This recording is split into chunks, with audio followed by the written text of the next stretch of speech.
नुबोबाय नैबे जोंना सिलाबालि गामिनि आंगनबादि स्कुला जोबोद गाज्रि अबस्थायाव गोलैनानै दङ। मानो होनोब्ला अखा थिङा सब जिजोबनाय बिनि अखा हायोब्लाथाय जेबो क्लास खालामनो हाया। गथ'फोरा फैनानै थांफिननो गोनां जायो। माने सानसेबो मोजां मथे अखा हाब्ला क्लासखौनो खालामनो हाया। बिनिखायनो आङो जोंनि काउन्सिलनि बा जोंनि पन्सायतनि दैदेनगिरिफोरनिसिम खावलायनाय जायोदि जाहाथे बे आंगनबादि स्कुलखौ एसे नायफामनानै होयो आरो रिपेयारिं होनायनि बेब'स्थाखौ खालामो आरो। ओरैनो जेनेबा जोङो थिं गब्लं असुबिदा जायो बिराद असुबिदा क्लासखौनो लानो हाया। जेबो संनानैबो जाहोनो हाया।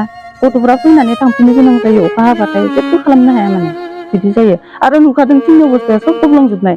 दाल' नङा बोसोरनैसो जाबाय बे थिं गब्लंनाया। जों बयनावबो थांब्लाबो जों बिदि सुबिदाखौ मोनाखै आरो। ओंखायनो आं सानो जोंनि बे काउन्सिलनि बा जोंनि बे सिलासुथि पन्सायतनि दैदेनगिरिफोरा एसे नायफामनानै बे स्कुलखौ मोजां खालामनानै होयो आरो। बेखौनो खावलायनो सानदों आरो। दैदेनगिरिफोरखौ खावलायहरो सरकारनिफ्राय। सरकारनिफ्राय दैदेनगिरिफोरा बुंब्ला जानो सरकाराबो एसे नायगोन खोमा बिदि सानदों आरो। दा जोबनायाव जिथुनाखि गथ'नि फरायसाफ्रा दङ बुरजानो 48सो दं नामाथाय। 40 हमना ला आरो। गोबां होमबाथ' गोबां बुरजायानो दङ। गोबां बुरजायानो दङ। ओमफ्राय दा बे अखानि थाखायनो माने फोरोंनो हाया माने बिराद उसुबिदा। क्लासबो खालामनो हाया। फैना दं जों थांनाबो जाहोनो हाया स्कुलाबो अखानि थाखाय। ओमफ्राय बिदिनो वेटबो खालामनांगौ। दा दिनै जों 10 तारिखआवनो खालामजोबनांगौमोन जों अखानि थाखायनो खालामनो हायाखै आरो। ओमफ्राय गार्जेनफोरा फैयो गोबां बिमा बिफानि गार्जेनफोरा गथ'खौ दोनलांनो फैयो।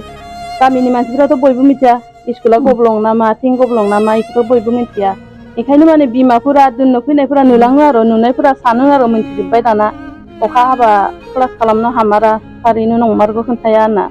ओंखायनो बिसोर अखा हाबा हगार हरला जाबाय आरो गथ'फोरखौ। ओरैनो बर' स्कुल हिसाबै नायस'नासै ना माया सरकारा जेनेबा नोंसिनि बिदिनो खोमा जोंबोथ' बिदिनो सानो। ओरैनोबाथ' जों वाट्सएप माबा माबिफोराव जेनेबा आं सुपारभाइजारफोरनोबो हरो। बिदिनो गावसोरबो नायफैयो ओमफ्राय हरगोन दङ रिपेयारिं माथो हराखै। नेयै मेंलाय लांबाय दिनै। बे आंगनबादि फरायसालि नङाबा सिलाबालि गामि अंगनबादि सेन्टार। धेमाजि जिल्लानि सिङाव थानाय सिलाबालि आंगनबादि सेन्टार।